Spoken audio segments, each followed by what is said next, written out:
Chapter 1. Hal and the Entertainment.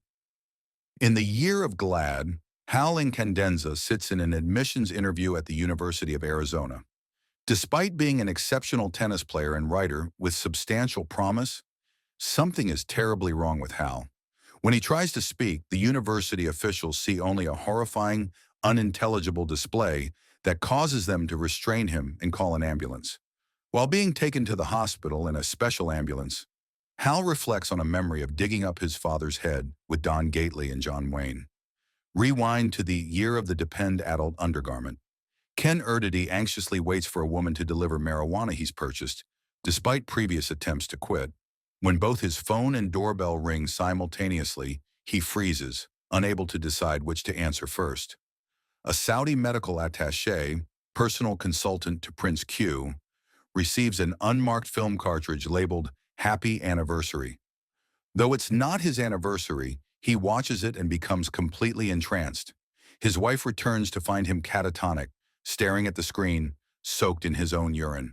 When she looks at the screen, she too becomes mesmerized. Soon, a room full of medical staff and security guards are all captivated by what's revealed to be The Entertainment, a film so engaging that viewers become unable to do anything but watch it on loop until they die. Elsewhere, Remy Maratta, a member of the wheelchair-bound Quebecois separatist group Les Assassins des Fauteuils Roulants, the Wheelchair Assassins, meets with Hugh Steepley, an American agent disguised as a woman. They discuss The Entertainment, which the U.S. suspects the Wheelchair Assassins are using as a weapon. The Entertainment was created by James Incandenza, Hal's father, who killed himself by putting his head in a microwave oven. Their conversation establishes the political backdrop of the novel and introduces the complex motives of various factions seeking the master copy of The Entertainment. Chapter 2. The Incandenza Family and Enfield Tennis Academy. The Enfield Tennis Academy, ETA, founded by James Incandenza and now run by his brother-in-law, Charles Tavis, is an elite tennis school in Boston that balances rigorous athletic training with academic excellence. Hal, James's youngest son, is a tennis prodigy and lexical genius with perfect recall who secretly smokes marijuana in the school's basement. He keeps his drug use meticulously hidden, though he's unsure why the secrecy itself has become so important to him. His older brother Mario, born with physical and cognitive disabilities that require a special brace to help him stand upright, is a talented filmmaker who follows in his father's footsteps. Despite being unable to play tennis, Mario is beloved by the guru-like figure Lyle, who sits cross-legged on towel dispensers in the weight room, licking students' sweat in exchange for advice. Their eldest brother Oren rejected tennis to become a professional football punter for the Arizona Cardinals and obsessively seduces married women he calls subjects. Avril Incandenza, their mother, is an academic, grammar obsessive, and member of the Militant Grammarians of Massachusetts. She maintains an eerily perfect facade while suffering from numerous phobias. After James's suicide, she began a sexual relationship with John Wayne, ETA's top tennis player. Charles Tavis, Avril's peculiar stepbrother who took over as headmaster, is rumored to be Mario's actual father, though this is never openly discussed. Flashbacks reveal young James's relationship with his alcoholic father, James Sr., who pushed him to become a tennis star while dismissing his interest in optics. Years later, an adult James disguised himself as a professional conversationalist to speak with a young Hal, revealing his desperate attempt to connect with his seemingly uncommunicative son. Though James believes Hal responds with only sub-animalistic noises and facial expressions, Hal believes he's speaking normally, highlighting the devastating communication gap between them. Meanwhile, ETA students engage in a complex game called Eschaton, which simulates global nuclear war using tennis balls as warheads and mathematical formulas to calculate damage. Michael Pemelis, the school's resident drug dealer and mathematics whiz, is credited with developing the game's complex scoring system. During a controversial game played in snow, an argument erupts over whether the falling snow should affect the scoring system. The game devolves into real violence, with students attacking each other with tennis rackets and balls, resulting in serious injuries and a disciplinary crisis at the academy. Chapter 3. Ennet House and Recovery. Don Gately, a massive recovering drug addict and former burglar whose childhood nickname was Big Indestructible Moron, BIM, works as a live-in staff member at Ennet House Drug and Alcohol Recovery House. Located near ETA on the grounds of a former mental hospital, the facility houses up to 22 residents trying to overcome addiction through a tough love approach and 12-step programs. The house was founded by a now anonymous man who made potential patients eat rocks to demonstrate their commitment to recovery. Gately reflects on his path to Ennet House. After years of addiction and crime working as an enforcer for a gambling syndicate, and later as a burglar, he accidentally killed a man during a robbery. Guillaume Duplessis, a political operative connected to anti-ONAN Quebecois separatists who suffocated after being tied up while suffering from a head cold. Given the choice between prison or rehab, Gately chose the latter, initially planning to continue using drugs. To his surprise, after 4 months at Ennet House, his agonizing desire to ingest synthetic narcotics disappeared. Though not religious, he adopts religious practices because they seem to work for recovery, likening the program to following a cake recipe step by step. Among Ennet House's residents is Joelle Van Dyne, who wears a veil as a member of the Union of the Hideously and Improbably Deformed, UHID. Joelle, previously known as the prettiest girl of all time, PGOIT, was Oren's girlfriend before becoming the star of James Incandenza's final film, The Lethal Entertainment. After overdosing at a party thrown by her friend Molly Notkin, she was placed in Ennet House. She worked as the radio personality Madame Psychosis on the student station WYYY, a show Mario Incandenza faithfully listens to. Kate Gompert, another resident, suffers from severe depression and has made multiple suicide attempts. She explains to her doctor that she doesn't hate herself, she simply cannot bear the horror of being alive, emphasizing that her condition isn't sadness, but a more profound form of suffering. Ken Erdady struggles with marijuana addiction and obsessively analyzes his own behavior, while Jeffrey Day, a pretentious college professor addicted to wine and sedatives, speaks in a system of cliches that Don recognizes as the language of addicts who will. Chapter 4. Political Context in the Great Concavity. In this alternate future, the United States, Canada, and Mexico have formed the Organization of North American Nations, ONAN, under President Johnny Gentle, a germophobic former crooner and founder of the Clean U.S. Party. Mario's puppet film documentary reveals how Gentle, running as a third-party candidate, promised to deliver a new kind of American supremacy, telling voters to simply sit back and enjoy the show. Gentle's administration pushed through a territorial reconfiguration that forced Canada to annex a large toxic portion of New England, dubbed the Great Concavity or Great Convexity by Canadians. This toxic wasteland, created by years of corporate pollution and waste mismanagement, now serves as a dumping ground for American waste. The Canadian Prime Minister initially resisted, but capitulated when Gentle threatened to bomb his own country if Canada refused. The toxic region has produced bizarre mutations, including enormous feral hamsters that migrate across the wasteland. Massive catapults fling additional waste into the area, while special fans are installed to blow toxic fumes back toward Canada. In exchange for accepting this territory, Canada received concessions including lucrative broadcast rights for interlaced entertainment. The government has renamed years after corporate sponsors, Year of the Whopper, Year of the Dependent Adult Undergarment, etc., as part of revenue-enhancing subsidized time. The shift from network television to on-demand entertainment cartridges has transformed media consumption into an entirely personalized experience where viewers can, more or less 100%, choose what's on at any given time. With broadcast television dead, advertising has festooned every available surface. The reconfiguration sparked the rise of various separatist groups, most notably the violent wheelchair assassins who seek Quebec's independence from ONAN. Their founder, M. Fortier, believes that obtaining and distributing the entertainment will bring down the U.S. government by exploiting Americans' inability to resist perfect entertainment. In their extended hilltop conversations near Tucson, Marath, secretly working for various factions, and steeply discuss the entertainment's deadly appeal.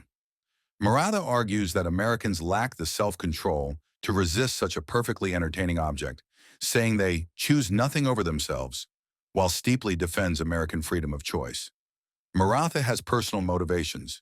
His wife Gertrude was born without a skull due to the toxic conditions near the Great Concavity, and he's betraying his organizations. The Entertainment, officially titled Infinite Jest, was James Incandenza's final film before his suicide at age 54. Through various interviews and accounts, its production and content are gradually revealed. Joelle Van Dyne starred in the film as a veiled maternal figure representing death who speaks directly to the viewer. James filmed using specialized lenses to create a crib's eye view, the perspective of an infant looking up at its mother. His expertise in optics created an effect so captivating that viewers become entranced, unable to stop watching until they die. The Office of Unspecified Services has been testing the film on prisoners, finding that those who view it will even cut off their own fingers for the chance to watch it again. Rodney Tynes' team holds meetings about how to warn children not to watch random cartridges they might find. Molly Notkin reveals to government agents that James created the film during his final months of sobriety as an attempt to reach his son Hal, whom he perceived as unable to communicate and suffering from anhedonia, an inability to experience pleasure or emotions. The entertainment was meant to be so compelling that it would force Hal out of his emotional detachment. It was essentially an apology to his son in film form. The search for the master copy of the entertainment drives much of the novel's action. The wheelchair assassins believe it can be used as a weapon against ONAN, while U.S. government agents hope to contain it. Joel suggests that any master copy would be buried with him, foreshadowing the grave-digging. Chapter 6, The Pursuit and the DMZ. Michael Pamulis, Hal's friend and ETAS resident drug dealer, acquires a rare and powerful drug called DMZ, also known as Madame Psychosis. According to Internet research, the drug was developed for military experiments and can profoundly alter one's perception of time. Pamulis, Hal, and their friend Trevor Axford plan to take the drug together during an upcoming weekend. Meanwhile, Hal's marijuana use has increased to the point where smoking has become not just the high point of the day, but its actual meaning. Faced with upcoming drug tests, Hal attempts to quit. After going without marijuana for just 2 days, he begins experiencing withdrawal symptoms and emotional distress. He feels entirely different when not high, like he has no more secrets. Hal confesses his addiction to Mario, who offers support without judgment. Hal loses a tennis match to Ortho the Darkness Istice, dropping to the number 3 ranking at ETA. The loss troubles him deeply, and he begins to feel that there is pretty much nothing at all inside him. He worries about his inability to feel genuine emotions, recognizing that while his emotional emptiness might make him seem hip and cool, he craves a sense of self that seems unattainable. In a parallel storyline, Randy Lenz, an Ennet house resident with unresolved rage issues, begins killing small animals during his nightly walks home from meetings.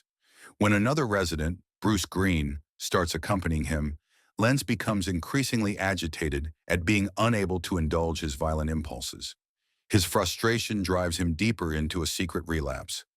One night, Lenz kills a dog belonging to a group of Quebecois men who confront him with weapons. Don Gately intervenes to protect Lenz, and a violent altercation ensues.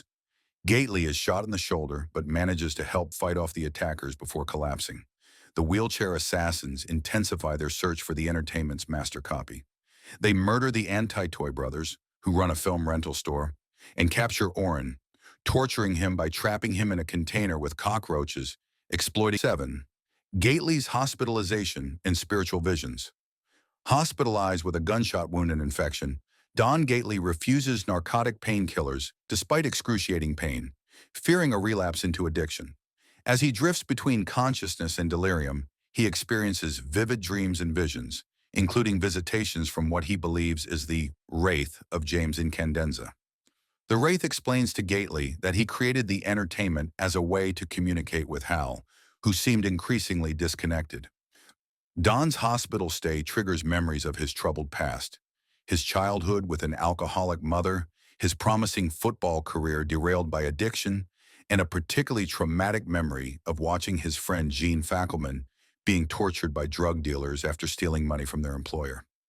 Joelle visits Gately in the hospital, and he realizes she is Madame Psychosis.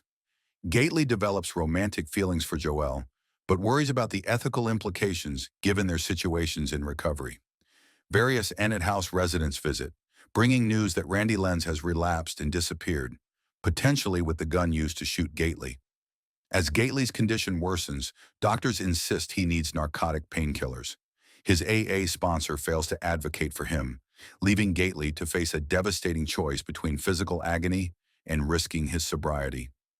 In a moment of desperation, he grabs the doctor's testicles, then passes out from the effort. Chapter 8. Convergence and Unresolved Endings.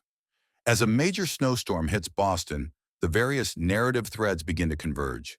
Hal, suffering from marijuana withdrawal and possibly experiencing effects of the DMZ drug, feels his sense of self disintegrating. His mental state increasingly resembles the disconnected condition seen in the novel's opening scene at the University of Arizona. Meanwhile, Avril continues her secret relationship with John Wayne, ETA's top student, which Michael Pemelis has discovered. After being caught with drugs, Pemelis faces expulsion from the academy. The wheelchair assassins hold Oren captive while planning to infiltrate an upcoming junior tennis tournament by replacing a Quebecois team with their operatives, hoping to gain access to the Incandenza family. Maradi visits Ennet House undercover, searching for Joelle. He learns that the facility has recently received a collection of film cartridges from ETA's storage tunnels, possibly including the master copy of The Entertainment. Pat Montesian speaks with an assistant district attorney who wants to make amends with Gately for pursuing him vindictively in the past. Joelle, fearing pursuit by the wheelchair assassins, plans to hide in Ennet House's quarantine area. Hugh steeply warns her that she's in danger. Through various fragments and time shifts, the novel hints at events that occur between the year of the Depend Adult Undergarment and the year of GLAD, when Hal is interviewed at the University of Arizona. These include a suggestion that Hal and Don Gately will eventually dig up James Incandenza's head, possibly seeking a cartridge of The Entertainment that might have been buried with him. The narrative circles back to its beginning, with Hal's communication abilities having deteriorated to the point where his internal eloquence is perceived by others as monstrous gibbering. The precise cause of this condition remains ambiguous, as do the ultimate fates of many characters. The novel ends without clear resolution, leaving readers to piece together the chronology and connections between characters and events, mirroring the incomplete and fragmented nature of addiction recovery and human communication that form the novel's central themes.